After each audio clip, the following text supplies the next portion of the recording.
Let us suppose that I'm the patient, and you are the students and the doctors.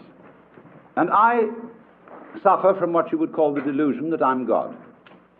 And therefore, you might want to do something about me, or with me, or humor me, or ask me questions. And so I'm perfectly willing to submit to your examination and your treatment, and invite you to help yourselves. When did you become God? Now. Will you marry me? No.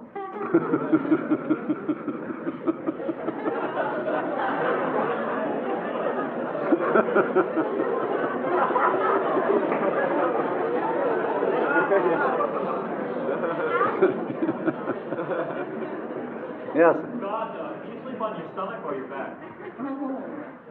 Sleeping is like politics. One sleeps on the right side, and then when you're tired of that, you sleep on the left. When you're tired of that, you sleep on your back, and when you're tired of that, you sleep on your stomach. And it is thus that the world goes round.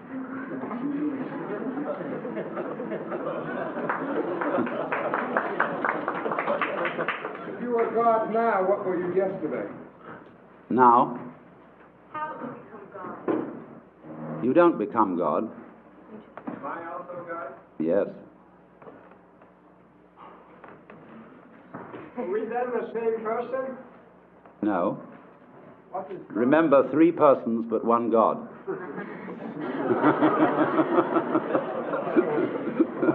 God, could you tell us a little about Satan? Could I tell you a little bit about Satan? Yes. Although the matter is a little esoteric, but I told you all about it in the book of Job, where you will see that in the court of heaven, Satan is the district attorney. He is not, as Christians imagine, the enemy of heaven and the enemy of mankind. He's merely the person who sees the bad side of things and carries out the dirty work. And therefore, he saw Job and wondered whether Job really was as great a guy as he seemed to be, and suggested that God should appoint a committee of investigation to find out. And the committee did its work very thoroughly, but the case went against Satan, because it was proved in the end that Job was an honorable man. Now, you notice that although we pay the salary of the district attorney, whenever there's a great criminal case before the public eye, people begin to take the side of the underdog. And the prosecutor always has less public sympathy than the defense, except in political trials. On the right hand of God, and you know the defense is always on the right hand of the judge in court, is our only mediator and advocate, which is the phrase referring to Jesus Christ our Lord. So there is the defense and there is the prosecution. And it is the function of Satan to be the prosecutor. There is a good deal more to it than that, because before all this started, as in a stage play, there was an arrangement in the green room before coming on stage in which certain things were understood, but that are only to be revealed when the curtain goes down at the end of the play. Is Job God too? Yes, but he doesn't know it. God, why do you hide from the sight of so many? Why do you hide? It's for the same reason you're hiding. Man's free will. Man has free will to the extent that he knows who he is, not otherwise. Where did you get free will from? Where I got it from. Does woman have free will too? Yes. To the extent that she knows who she is, yes. If man has free will to know just what he is, and man is God, then you'd say that you are no more than any God in this room, or any man. That is correct. I'm no more God than any of you. Then you only have the power to know who you are. Well, that is saying quite a bit, yes. What is not God? What is not God?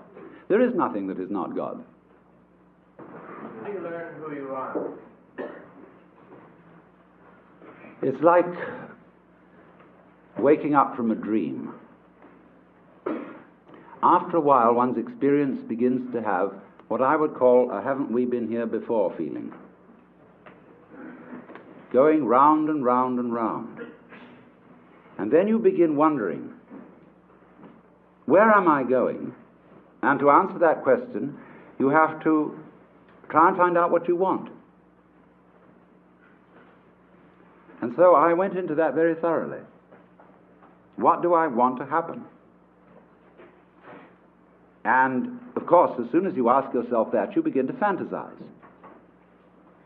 And our amazing technology is, of course, an expression of human desire for power, for what we want to achieve. So I simply set myself to thinking through how far we could go. And so I soon found myself at a great push-button place, where I had a fantastic mechanism with buttons available for every conceivable thing I could wish. So I spent quite a bit of time playing with those.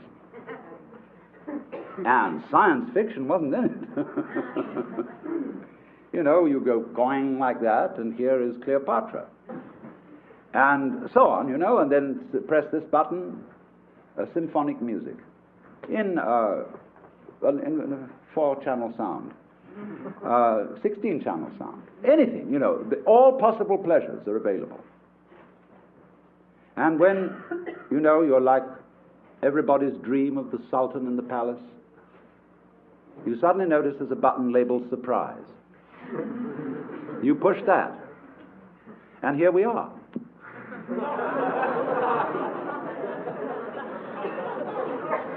Is boredom a problem? Yes, boredom is, of course, the problem. Boredom is the other side of creativity. And the energy of creation has as its, that is the yang, the yin side of that energy is called boredom. Everything, of course, is fundamentally yang and yin. If you understand that, you really don't need to understand anything else. Why do you teach us all to love one another? Because if we get to that point, there won't be any of these ups and downs. We'll have to tell you. Correct, but that's not a teaching, it's a koan. A koan. A koan is a Japanese word for a spiritual problem used in Zen Buddhism, such as, what is the sound of one hand? And these problems are given to those who ask questions concerning their spiritual development. And sometimes, as St. Paul pointed out, commandments are given not in the expectation that they will be obeyed, but in the expectation that they will reveal something to those who hear them. That was St. Paul's comment on the whole Mosaic law. Yes, sir. Is there a heaven? Is there a purgatory? Is there a hell? The hereafter is, of course, now. Because if you will examine it closely, there is no when else than now. And if you want to make hell of it, you can make hell of it. If you want to make heaven of it, you can make heaven of it. Purgatory, purgatory. It's all here. Always was, always will be. Death. What is death? Death is an undulation in consciousness. How would you know you were alive unless you'd once been dead? Yes. Realize in the same way that Jesus is your God, why was it unnecessary for him to have material possessions and necessary for you? It wasn't unnecessary for him to have material possessions. They said of St. John the Baptist that he was an ascetic, but of Jesus, this man consorts with gluttoners and wine-bibbers and comes eating and drinking. And when the lady Mary poured precious ointment on his feet and anointed him, they said the same thing that the members of the vestry say to the minister today. Why this great expense? Couldn't it all have been sold for much money and given to the poor? But it's a problem. It is a problem, sure.